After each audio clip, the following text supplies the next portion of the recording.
Bab 598. Punya uang juga tidak ada gunanya.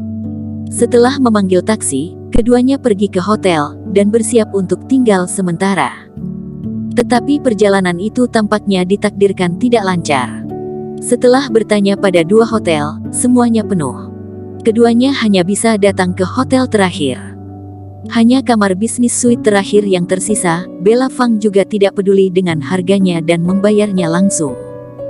Tepat pada saat ini, Eric Kin merasakan aura yang familiar. Begitu dia menoleh, dia melihat pria botak yang terlibat konflik dengan mereka sebelumnya juga telah tiba. "Pesan kamar presidensial," kata pria botak itu ke resepsionis. "Tuan, bukan hanya kamar presidensial, tetapi kamar bisnis suite juga tidak ada lagi." "Nona ini yang terakhir memesan," kata wanita resepsionis itu dengan tersenyum pahit. "Kalau begitu berikan aku kamar mereka," kata pria botak itu sambil mengeluarkan sebuah kartu dari dadanya dan melemparkannya ke resepsionis. Saat melihat itu, resepsionis menjadi lebih hormat. "Nona, maaf, tuan ini adalah pelanggan kelas atas kami.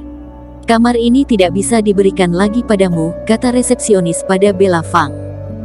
"Apa yang kalian lakukan?" kata Bella Fang tidak bisa menahannya lagi. "Jelas-jelas aku yang bayar lebih dahulu. Tetapi pihak kami belum menyelesaikan prosedur transaksinya, jadi aku hanya bisa minta maaf."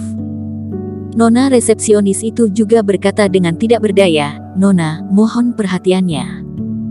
Jika tamu ini melapor, aku akan dipecat, dan aku juga tidak bisa apa-apa. Kami masih memiliki kamar double biasa terakhir di sini, bagaimana menurut Anda?" Bella Fang sangat marah. Tetapi ketika mendengar kamar double, matanya berkedip dan amarahnya tidak begitu besar lagi. "Boleh juga, berikan padaku," kata Bella Fang. Dia melirik Eric Kin diam-diam dengan wajah yang sedikit memerah. "Kamu beruntung sebelumnya, orang kota G. Kali ini aku akan mengajarimu kebenaran dunia. Yang kaya adalah bos, dan orang kota G seperti kalian adalah orang miskin, jadi kalian hanya bisa tidur di kamar yang kecil." Pria botak itu tersenyum dengan sinis, dan wanita di sampingnya juga melirik mereka dengan tatapan mengejek. Eric Kin menyadarinya, tetapi dia hanya menggelengkan kepalanya, dan tidak berkata apa-apa. Ketika kultivasi naik sampai tingkat ini, pada dasarnya dia telah mengabaikan para bajingan biasa. Bagaimanapun, mereka hanya tinggal di kamar itu untuk 1 malam, dan akan pergi ke reruntuhan besok, jadi dia juga tidak mau repot-repot mencari masalah. Tentu saja, jika bajingan itu berbicara omong kosong lagi, dia juga tidak keberatan untuk menamparnya sampai mati. "Apa masih ada kamar?" Namun, sebelum mereka berdua pergi, ada sekelompok orang datang masuk. Eric Kin mengangkat alisnya sedikit. Semua orang itu memiliki warna kulit yang berbeda, dan orang yang terdepan adalah Hansen Huang. "Tidak ada lagi," kata Hansen Huang dengan sedikit kesal. Dia menunjuk Eric Kin dan pria botak itu sambil berkata, "Lalu mengapa mereka masuk ke dalam hotel?" "Kedua tamu itu sudah memesan kamar terakhir," kata resepsionis tanpa berpikir karena sedikit terkejut dengan aura Hansen Huang. Hansen Huang mengerutkan keningnya. Dia melirik Eric Kin dan pria botak itu, dan tiba-tiba menunjuk ke pria botak sambil berkata, "Kamu, serahkan kamarmu." "Apa kamu berbicara tentang aku?" kata pria botak itu sedikit terkejut. "Benar, aku memerintahkanmu untuk segera menyerahkan kartu kamarmu," kata Hansen Huang dengan sinis. "Sialan, kamu cari mati," kata pria botak itu dengan marah. Beberapa pengawal pun maju mendekat dengan lambaian tangannya. Ekspresi hina melintas di wajah Hansen Huang, dan dia pun mengangkat tangannya. Plak-plak-plak. Dalam sekejap mata, dia menamparkan beberapa wajah pengawal hingga mereka terjungkal balik, dan berbaring di lantai sambil meraung kesakitan. "Kalian adalah pejuang." Pria botak itu terkejut, dan suaranya pun sedikit bergetar.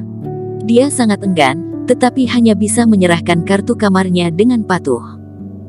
"Beberapa senior, mereka juga punya kamar," kata pria botak itu dengan benci sambil menunjuk Eric Kin dan Bella Fang.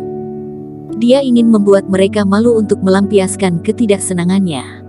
"Kalian juga," kata Hansen Huang sambil menunjuk Eric Kin. Serahkan kartu kamarmu dengan patuh.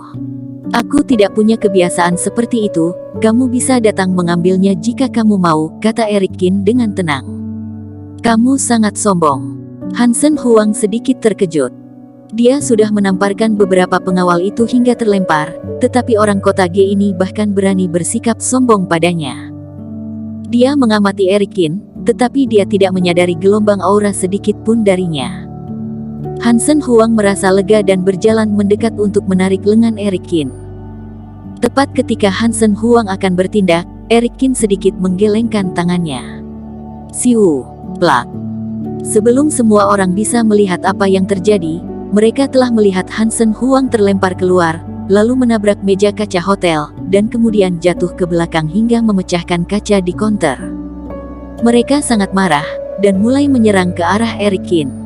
Erikin melambaikan tangannya, dan orang-orang itu pun terlempar juga. Mereka semua jatuh di pilar batu dan meraung kesakitan. Pria botak itu seperti tersambar petir dan melihat Erikin dengan bengong. Apa yang terjadi?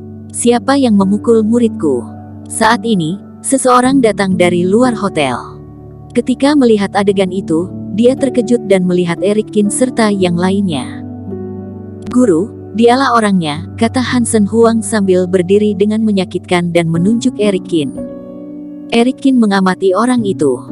Orang itu seperti orang kota G. Dia tampak berusia 40 tahun dengan mengenakan jubah, dan tampak seperti master. Kultivasi berada di peringkat ketiga Grandmaster, terhitung tidak terlalu kuat. Pada saat yang sama, orang itu juga mengamati Erikin. Sebuah aura diam-diam memancar keluar dari tubuhnya dan bergerak mendekati Erikin. Erikin mendesah pelan dan melepaskan sebagian kecil dari kultivasi miliknya sendiri yang sejajar dengan tingkat superior master. Aura itu seperti bertemu dengan musuh, dan tiba-tiba ditarik kembali. Ekspresi orang itu berubah drastis, dan keringat dingin pun muncul di dahinya. Guru, dia tidak hanya memukulku, dia juga memukul kami semua. Anda harus membalasnya untuk kami, kata Hansen Huang. Diam, kata pria paruh baya itu sambil menamparkan wajah Hansen Huang. Kemudian, dia berjalan ke depan Erikin di bawah tatapan tercengang semua orang, dan memberi hormat junior. Superior Master, muridku masih muda dan tidak tahu apa-apa. Mohon maaf jika dia telah menyinggungmu. Begitu kata-katanya dilontarkan, Hansen Huang dan yang lainnya pun terkejut. Bahkan pria botak itu juga mulai gemetar. Pria paruh baya itu mengulurkan tangannya, lalu meminta kartu kamar Hansen Huang, dan menyerahkannya pada Erikin dengan kedua tangannya dengan hormat. Sudahlah, kata Erikin sambil melirik pria botak di lantai itu. Barang yang diambil orang itu kotor bagiku. Kepala botak, sepertinya punya uang juga tidak bisa melakukan apa yang kamu inginkan, kata Bella Fang mengejeknya. Wajah pria botak itu memerah, dan wanita itu juga menundukkan kepalanya.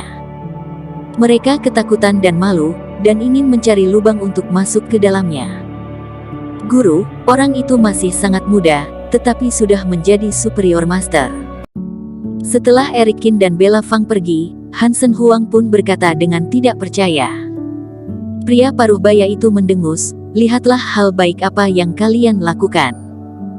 Aku sudah pernah bilang sebelumnya, setelah Aurora Island terbuka, para pejuang akan berkumpul, jadi kalian harus melakukan sesuatu dengan sikap rendah hati.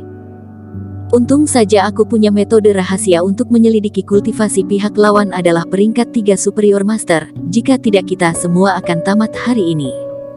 Superior Master peringkat 3. Hansen Huang berkeringat dan melihat sosok Erikin yang pergi dengan penuh ketakutan. Tentu saja, jika Hansen tahu bahwa Erikin, Superior Master yang mereka takuti itu bisa meremas mati 10 orang hanya dengan satu jarinya, mereka pasti akan terkejut dan pingsan. Erikin, apa kamu ingin mandi? Begitu keduanya masuk ke kamar, kata-kata Bella Fang hampir membuat Erikin menyemprotkan air. Setelah perjalanan seharian, tubuh kita kotor semua. Maksudku kamu tidak perlu terburu-buru, aku akan mandi dulu, kata Bella Fang juga tersipu dan menjelaskannya dengan cepat setelah menyadari itu tidak beres. Bersambung. Terima kasih telah menonton video ini sampai akhir. Jangan lupa subscribe dan nantikan kisah episode selanjutnya hanya di Novel Story. Salam.